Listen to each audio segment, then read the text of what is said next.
Now, chapter 17, we're transitioning from groups to rings in the last third or so of the semester. It really isn't a third, I think it's more like a quarter. Because quite honestly, we have, 2.5 weeks until Thanksgiving, or 3 weeks till Thanksgiving break. 2 weeks after Thanksgiving till finals, So we have 5 and 6 classmates. No more than 5 more classes, 6 more classes, yep. Well, there isn't a paper in this class, so. Final? Oh, that's it? Oh, okay. Yeah, final. So, we're on our way for our next test. Definition, this was the first thing. By a ring, we mean a set A with operations called addition and multiplication, which satisfy the following. A with addition is an abelian group. Multiplication is associative. Multiplication is distributive over addition. And they put the definitions for distributive right here. Now, what they did not do is verify that it's closed under the operation. So that's our 0 step. Closed under both operations now. Closed under addition is part of being an abelian group, but we also need closed under multiplication.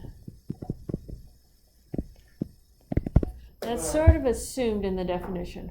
So is that we know from the fact that multiplication is associative and addition is abelian? Addition is an abelian group, is how you could say that's part of that, showing that it's an abelian group. But the multiplication, just because it's associative, doesn't mean that everything lands back in your set. They mean two different things.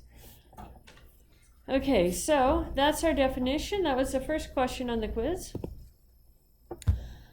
Give some examples of rings. The book gave some examples of rings. What was the easiest example they gave?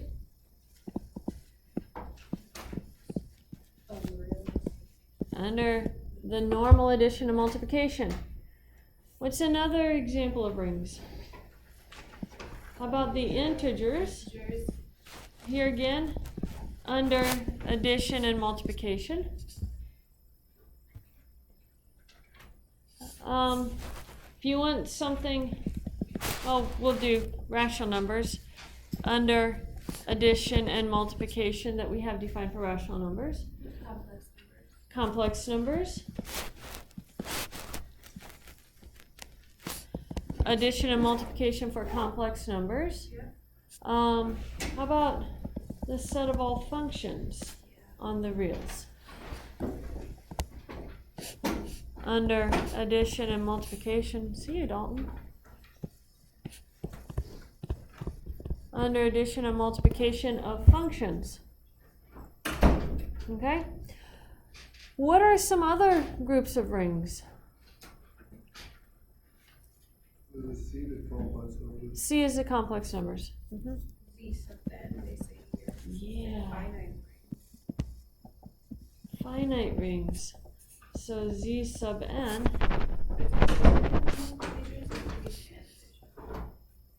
Addition and multiplication, multiplication, addition, doesn't matter which order you put it in. I always, I don't see where it says.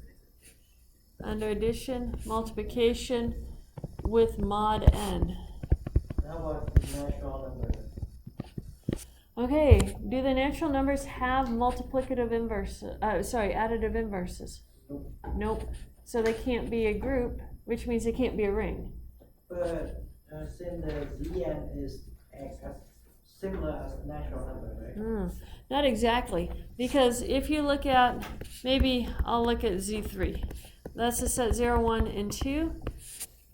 If I want the inverse for 1, 1 plus 2 gives me 3, but this is mod 3, so that's going to be 0 mod 3, right? So that gives me 1 and 2 are inverses. So minus 1, I put it in this way.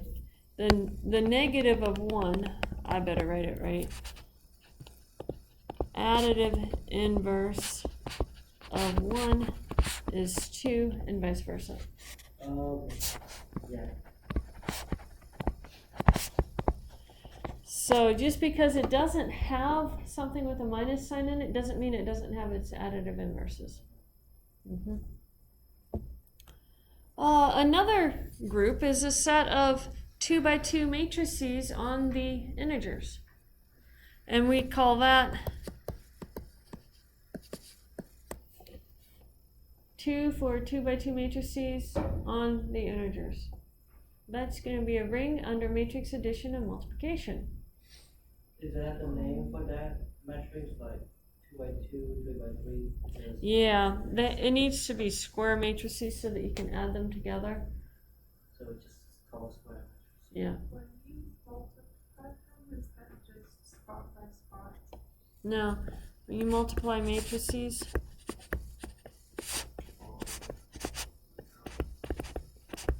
you go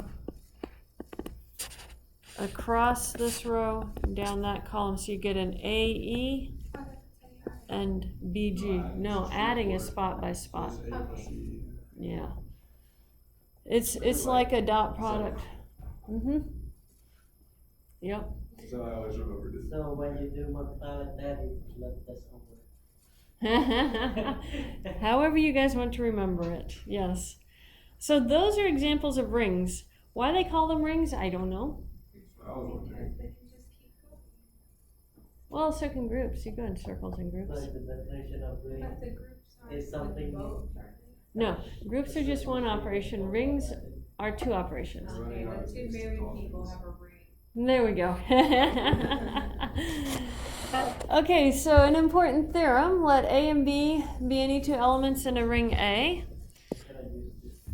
A times 0 equals 0 and 0 times A equals 0. Now, don't think of this 0 as the number 0.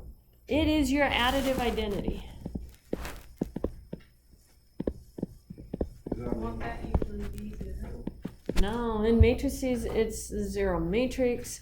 In it could be, you could consider it as 5 in the set Z5, you know, if you weren't going from 0. It doesn't have to be 0. It could be, and in the example we're going to do at the end of class, it's going to end up being -1. So, no, it doesn't have to be 0. It's the additive identity. So, let A be a ring, and A and B be an A.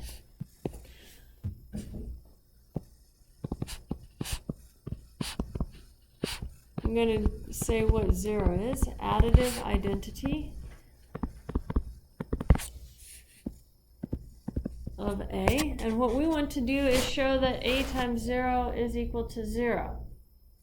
Do you remember how the book showed this?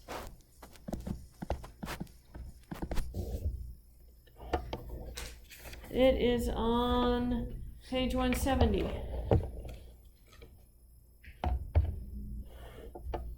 Hmm, 171, sorry, I misspoke.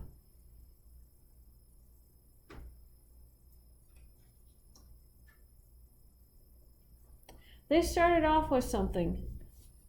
What did they say? If you multiply A times itself, A times A plus 0 has to be equal to A times A, right? If you add your additive identity to any element, you get your element back, whatever that element was. Now they apply the distributive property for your rings, and what do you get from your distributive property?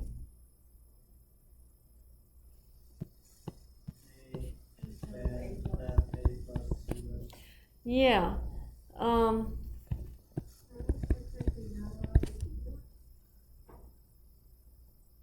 Not allowed to do what? The way that they wrote it is Oh, sorry, I've got it going backwards. Yes, you are so right. I'm proving this part, not using it.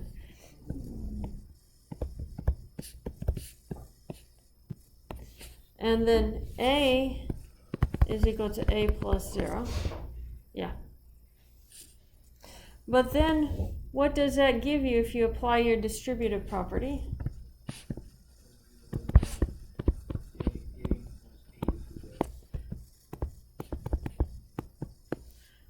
Oh, go to K. yeah. Well, it's equal to AA plus 0. This is one-to-one property.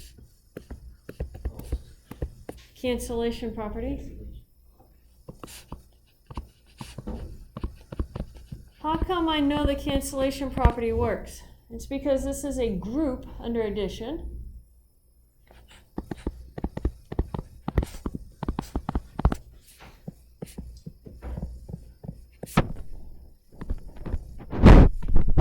So I can use my addition cancellation properties. You're going to have 0 is equal to a, that was a 0, it became an a. 0 is equal to a times 0. Now, they didn't turn around and show the other direction, so how are you going to show the other direction? Because we have to show both directions right here.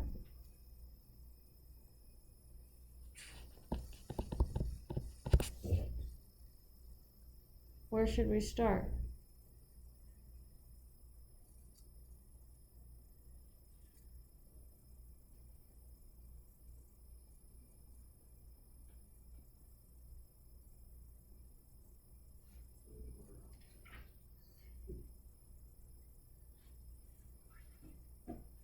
Start by saying by the top here we can say that 0 equal to a 0. Well, we're going to just try and repeat that whole process. And sin at S. Yeah. Just trying to see 0 equals 0, right? Yeah, I'm trying to say 0, a equals 0, yeah. Or 0 equals 0, It's a. saying that a plus 0 equals a, Yep. and then equals a parentheses 0 plus a. Yeah. Parentheses No. a plus 0, and then the other is on the outside. Yeah. A plus 0 and then a. That's what you're saying? And then that's a plus 0a. So by your cancellation,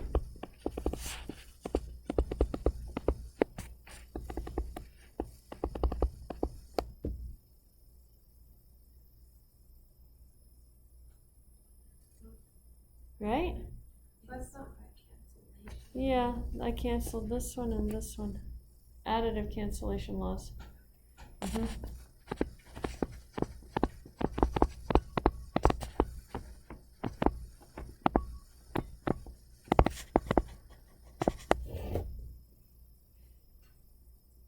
So that's part 1.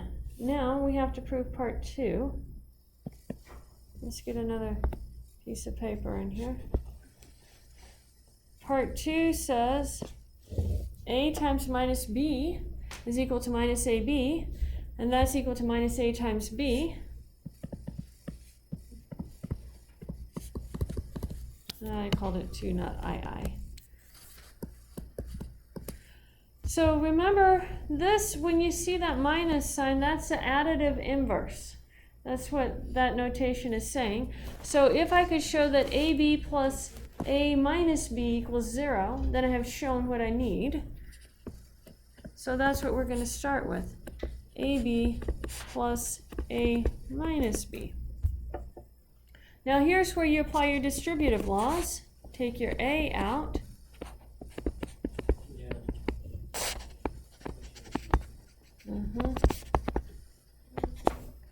So that's a times 0, by definition of minus b. But what is a times 0? 0 by 1. So then that tells me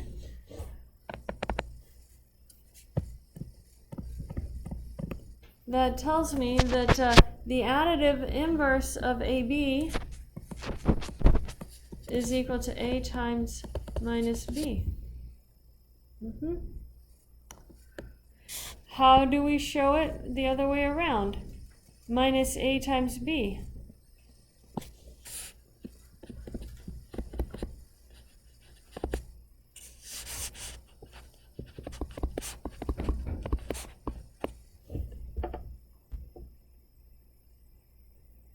What do you factor out on that one?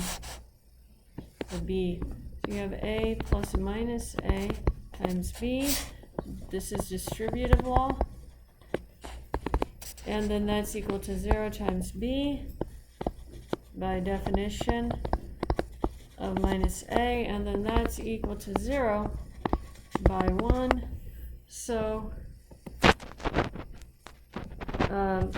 the additive inverse of minus ab is equal to minus a times b. That's part 2. And then part 3 is showing minus a minus b is equal to ab.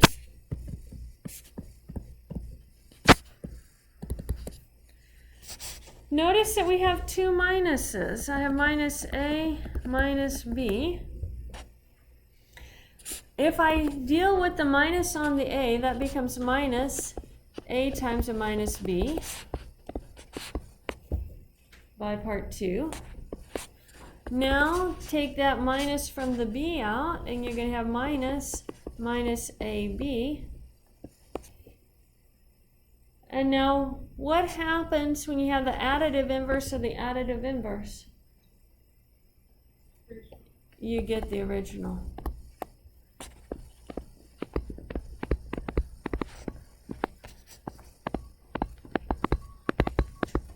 No, it's not because I multiplied it through.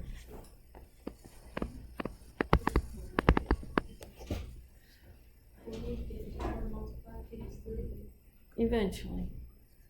But right now it's just symbols, and we have to think of it as purely symbols, not as minus times minus equals a plus. But additive inverse of an additive inverse has to be the original. So you're not doing multiplication? No. Not minus times minus equals plus. Don't think about that. So will it always equal plus and negative? Think about the additive inverse of one thing. When we talk about the additive inverse of two things, suppose I have a smiley face and its additive inverse is going to be a star. That means smiley face plus star equals the identity, right?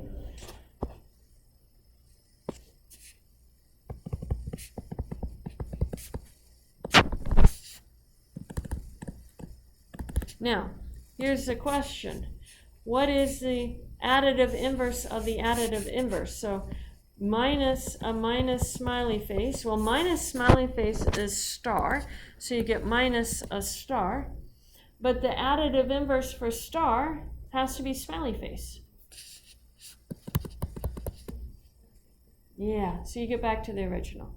That's the process I went through. Does that make sense? Yeah.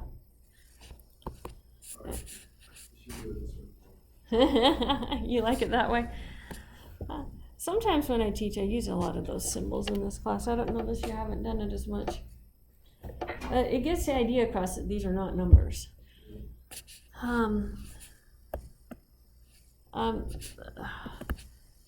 We have to conclude. Therefore, 1, 2, and 3 hold. As these are, I'm not going to write it all out. Okay, so that is our theorem 1. It was a little bit harder to prove because we use those rules all the time. And when you use the rules, it's hard to prove the rules. That makes it tedious. Okay, some definitions here.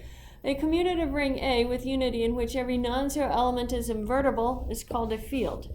So what does this invertible mean? Multiplicative inverse or additive inverse?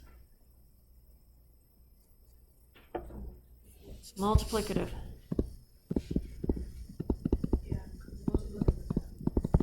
Additive, yeah, the negatives of them is what we've been calling the additive inverse. But it might not be a negative, it might be, as we just did, smiley face and star.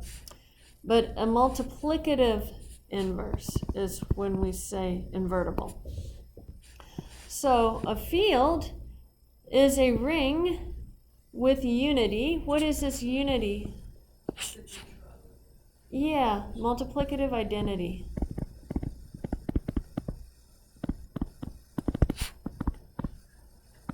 It's kind of like the 1 that we have in our integers. So a commutative ring A with unity with multiplicative identity in which every non-zero element is invertible is called a field. Here's the question. Are the integers a field?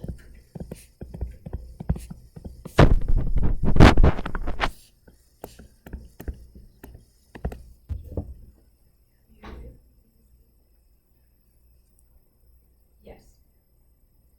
Try again. At least. Don't you give me straight. I'm joking. No. You could have said no. No. Why? I'm not sure. Because 'Cause I said Elizabeth said yes, and I told her to try again. There's only one other option. Maybe. Yeah. Because of the neutral element? No, it has a neutral element. It needs to have. It's a commutative ring. It has unity. Unity is 1. Every non-zero element. What is the inverse of 2 in the integers? Multiplicative inverse of 2. 1/2. Is 1/2 in the integers? No. No. So the answer to this is no. Z does not contain its multiplicative inverses. It said under Q was that word. Yeah.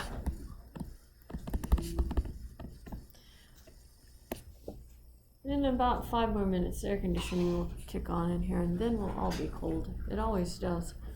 I only wear my jacket.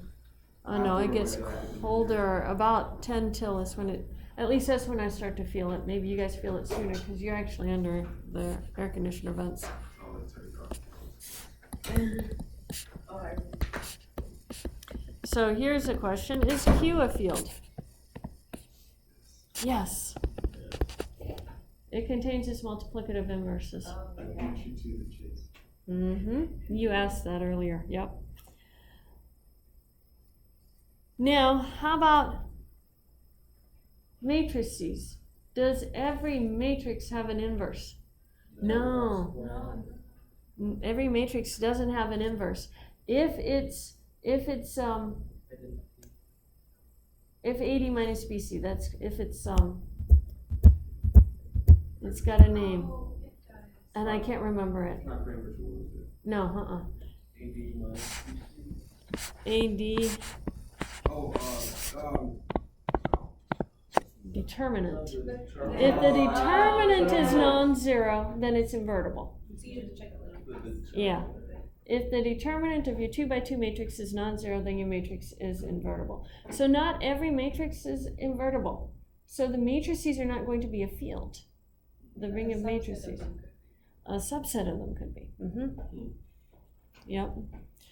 So not everything is a field. That's the whole point there. Not everything is a field. We are used to thinking about multiplicative inverses for every non-zero element because that's the way it is in the world we live in for our real numbers.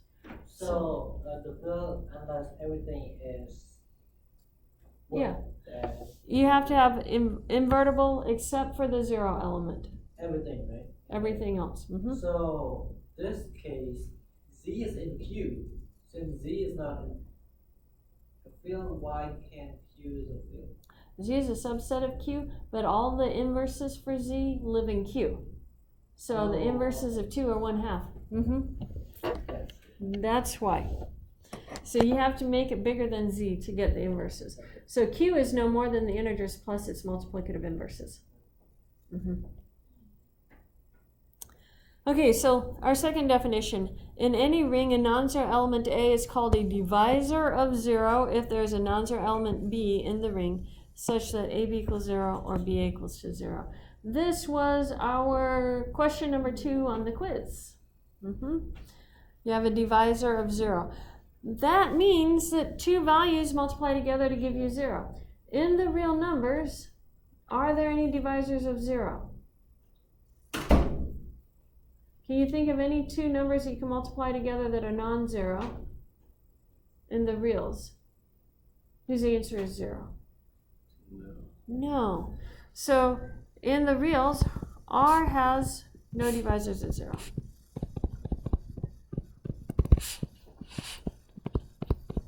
Now how about Z3? Yeah, this should be. Yeah, what 2 values? Oh, let me not use a prime number. How about Z6? It'll be easier because I can multiply 2 times 3, mod 6. That's going to be 6 mod 6, which is 0. But 2 is not equal to 0 mod 6, and 3 is not equal to 0 mod 6. So Z6 has divisors of 0.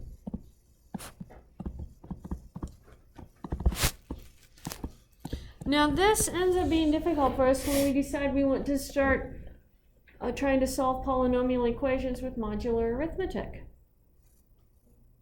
Because all of a sudden, if you have two things multiplied together equaling 0, you can get two non-zero values. You can't set them equal to 0. So this causes us problems with, our very basic factor and set each term equal to 0 to get your answer. Can't do it with modular arithmetic. Okay, let's look at the third definition. A ring is said to have the cancellation property if A not equal to 0 and either AB equals to AC or BA equals CA implies that B equals to C. In other words, you can cancel multiplicatively.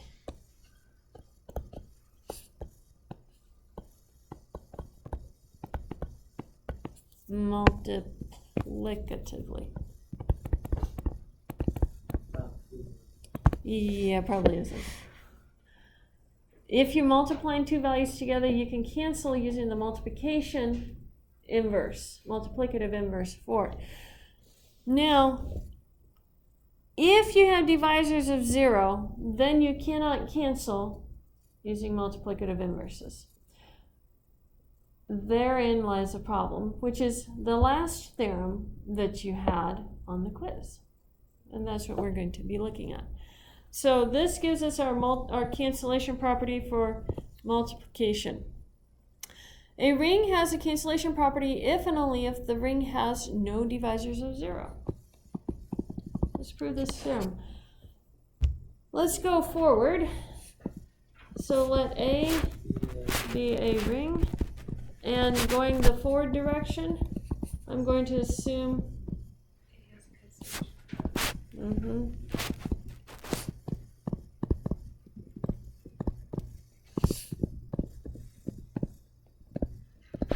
assume A has a cancellation property. What I'm trying to do is show that A has no divisors of 0. How did they go about showing that A has no divisors of 0? They let A be equals to 0. Yep. A or B. Let A be an A such that AB equals to 0. Now, they have an either A equals 0 or A is not equal to 0. If A equals to 0, we are done. Well, the first case is done. There's nothing to do. If A is equal to 0, then you know that it's not a divisor of 0. So we're going to assume A is not equal to 0. If A is not equal to 0, what do? We do the first here. I have AB is equal to 0 and A is not equal to 0. Well, you already showed earlier that A is 0. Yeah, but I don't know that B is equal to 0. And I think you're going back to the first theorem. Because we know that C of A is 0 equals 0. Does that necessarily mean that B is 0? Does it go backwards is the question. But we could just say equals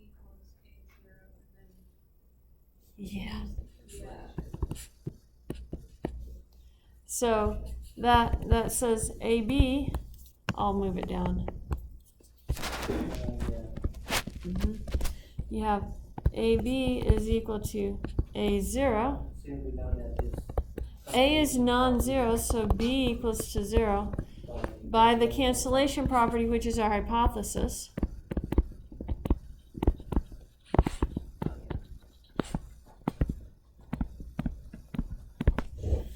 So I get B equals to 0.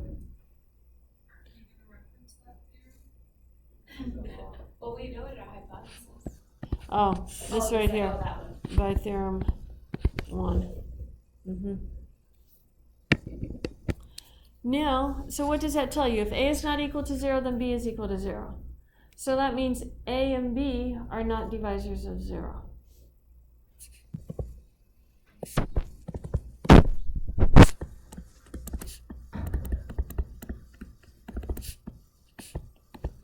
This holds for every A and B. There's nothing special about that A and B.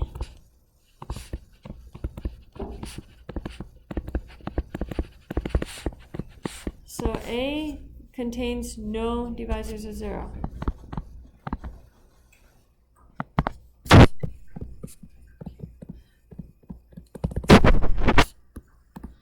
Now, let's go back the other way. Assume A contains no divisors of 0.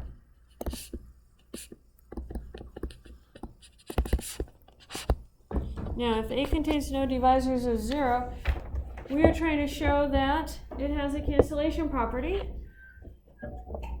What we need to do is assume,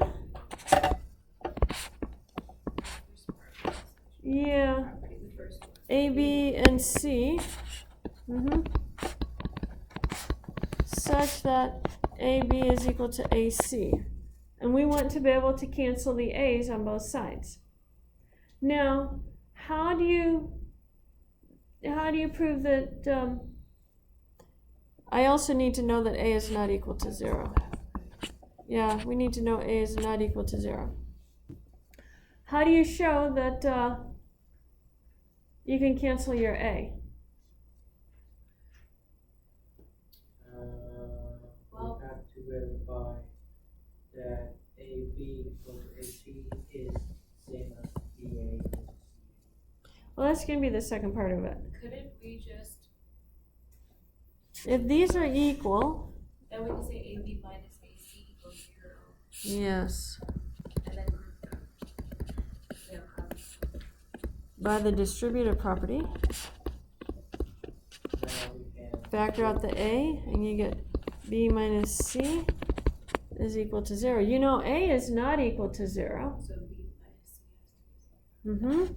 Since A has no divisors of 0,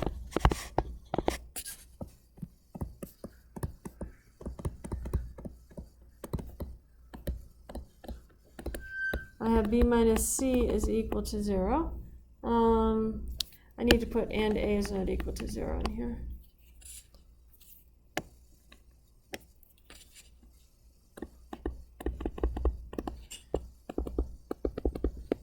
But if B minus C is equal to 0, what does that tell you?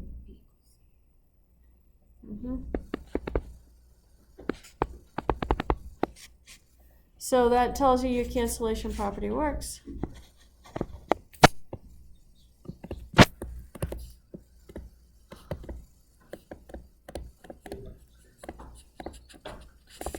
Yep, it's getting cold now.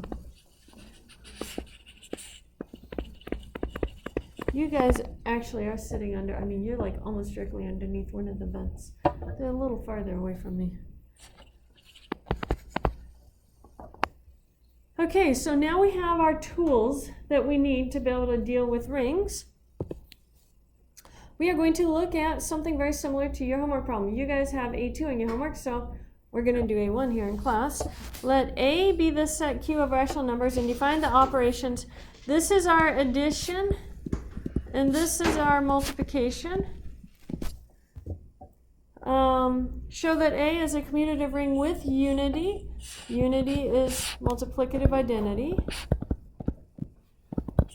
Under these operations, indicate the 0 element. This would be additive identity. So do we have to use that notation, like the plus and circle around?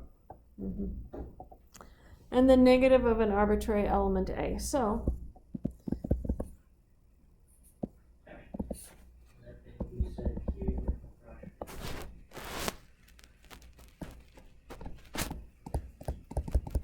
and define addition and multiplication as given above. I don't want to copy it down, I'll waste my space. Now I have to show that A is a commutative ring.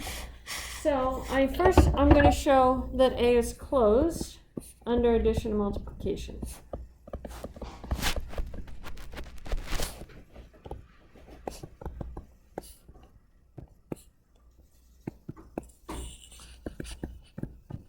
So under addition, let me just say let A and B be an A.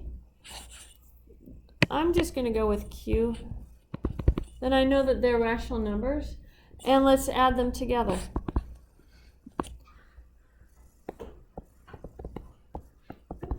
I get A plus B plus 1 is in the rationals, and let's multiply them together.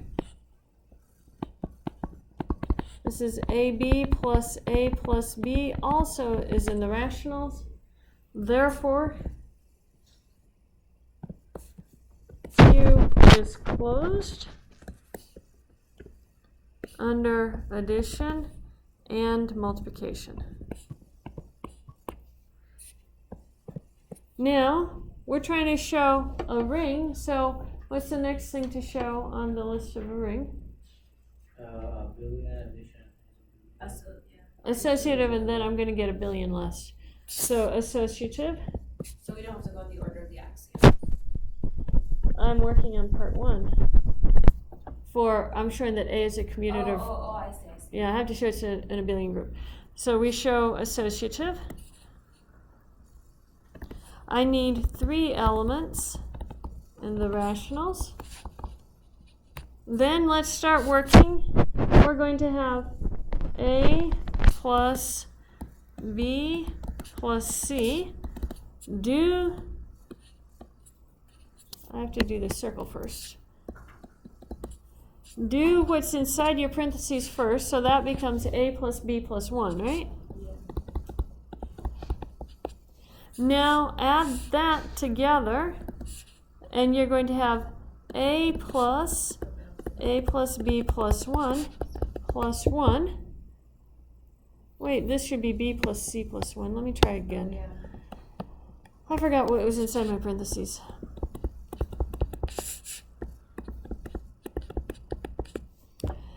Now remember, I'm trying to get this to be A plus B plus C. What? Yeah. Plus C plus 1. So that becomes A plus B plus C. Therefore, addition is commutative. Oh, I need a new line. It is associative, yes. Let's get a new page. There's my page. Okay, scroll this up.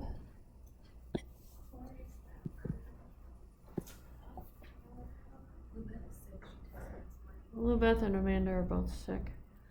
The question is, where's Luke? I thought about texting because sometimes he sleeps in and doesn't hear his face alarm. Oh, that might happen.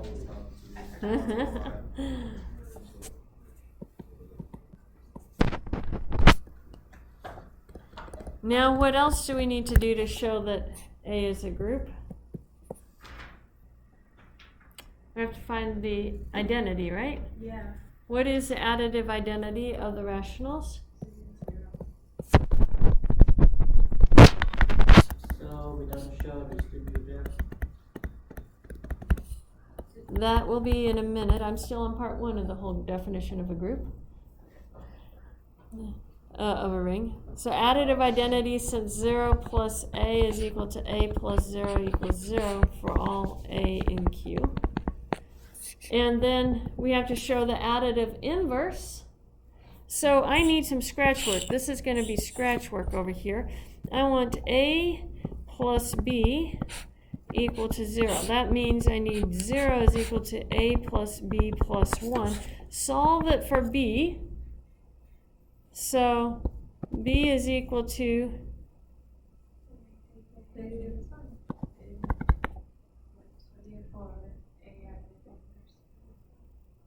wait, I did this wrong. Sorry. I need to find out what the additive inverse is going to be, minus 1. I know better than that. I just assumed I knew. Don't assume you know. So what you want to do is find out what is the definition for the additive inverse. Yeah, so you want A plus B to be equal to A. So what is A plus B? If you want that to be equal to A, then you have A is equal to A plus B plus 1. Subtract your A, and what do you get B equals to? -1. So there is your additive identity.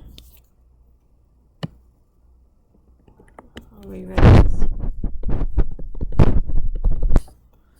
A plus B equals to A. Actually, that's what I'll just write it down. B equals -1 is the additive identity. Since A plus -1 is equal to A plus -1 plus 1 is equal to A, and -1 plus A is equal to -1 plus A plus 1 equals to A for all A in the rationals. Okay, now we're ready for the inverses. So we want A plus B to be equal to the additive identity, which is -1. A plus B plus 1 equals -1. Solve it for B. You get -2 minus A, right? So now the additive inverse, I'm going to write it in words because that'll be really strange if I write it as an equation.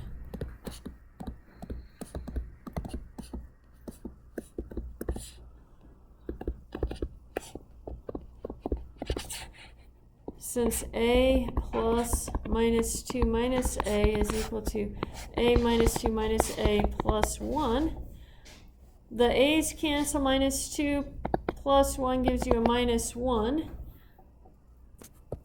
And it has to work the other direction.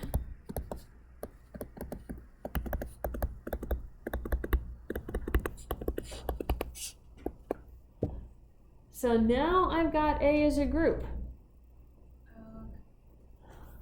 I have to show it's commutative.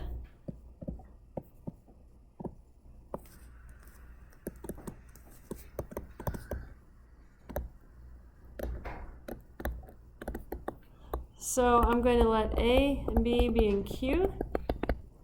Then let's just write the addition down here. Let's see, let's scroll down a little bit. A plus B is equal to A plus B plus 1, which is B plus A plus 1, which is B plus A. Thus, addition is commutative.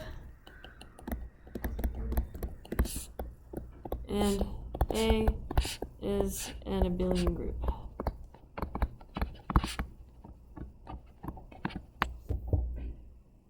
Okay, so A is an abelian group.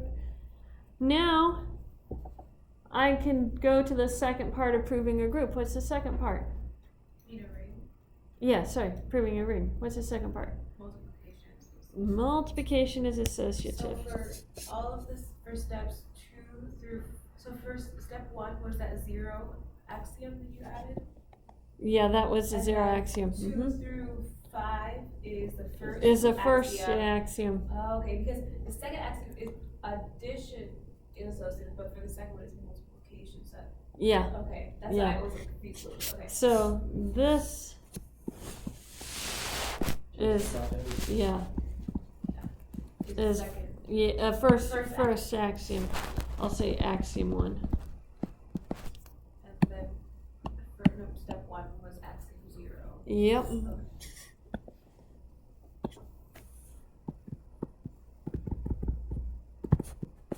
And then this one is going to be axiom 2. So now I have to show associative. So let A, B, C be in Q. And this is for multiplication. So we have A times B times C. And now what was the multiplication for this? This was, oh, I think I'm doing A2 and you guys are doing, no, I have this labeled wrong. This is actually A2. It may be your actual homework problem then. So we'll leave it though. You check and see later. Well, this is BC, so it's BC plus B plus C. Now apply the operation, multiply the two of them together, so it's A times BC plus B plus C plus A plus BC plus B plus C. Looks horrible. This is ABC, what? Is that B times C should be equal to BC minus? No, I'm doing, this is actually A2 instead of A1. I copied the wrong operations down. Never mind. Yeah. I just realized that. Okay, so now I want this all to come down here to be equal to A star B star C, or dot C, or whatever you want to. So let's go this backwards. This would be AB plus A plus B. So then that becomes AB plus A plus B times C plus, yeah. So if I go backwards from here, I get my AB, that gives me the ABC. Then I have an AC right there, and I have the BC right here. And then we have the AB and the ABC. So those are the same. Work from both directions. When you type it up so the equal signs line up. That means you need to center it.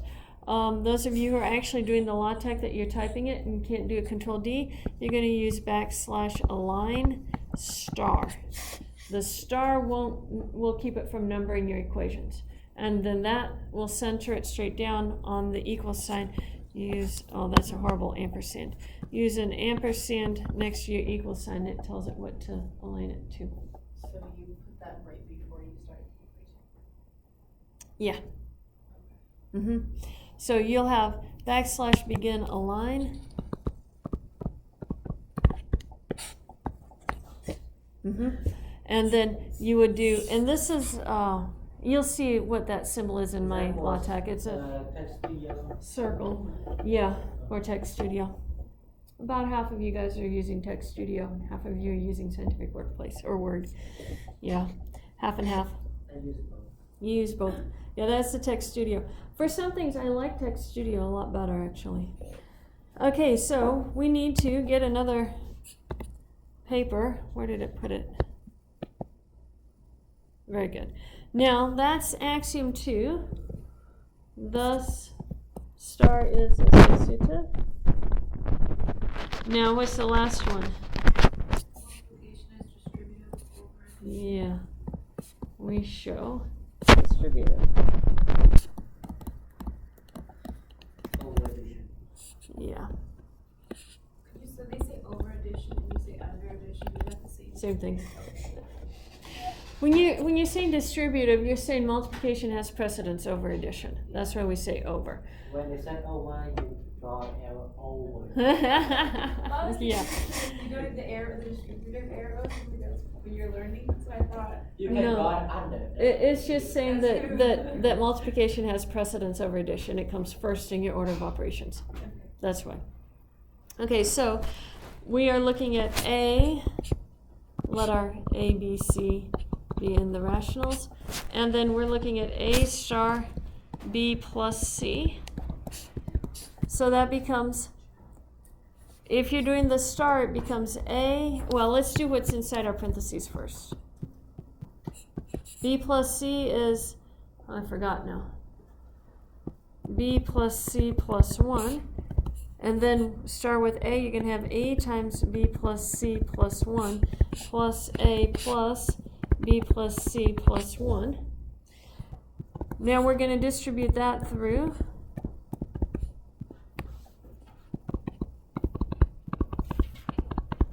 And now we're going to go back from the other direction.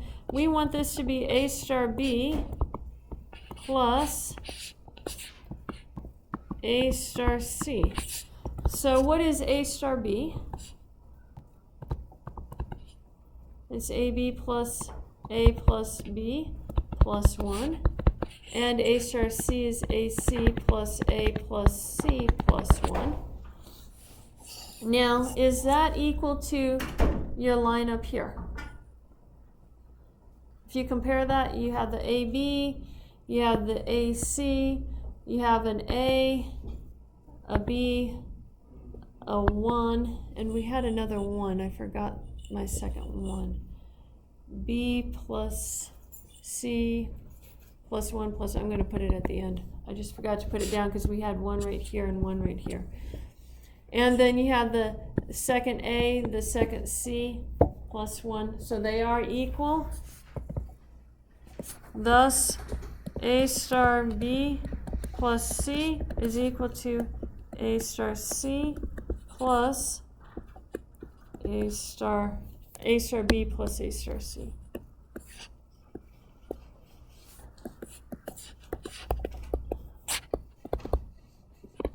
And then you can say similarly, because the work isn't going to change on it.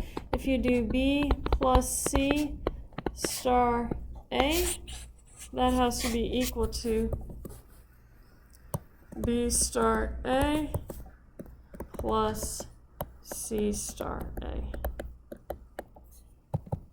Therefore, let's draw our conclusions. A is a ring under addition and multiplication. Now, it wanted to know what the multiplicative identity and stuff is, but I'm out of time, so you figure out the multiplicative identity and inverses.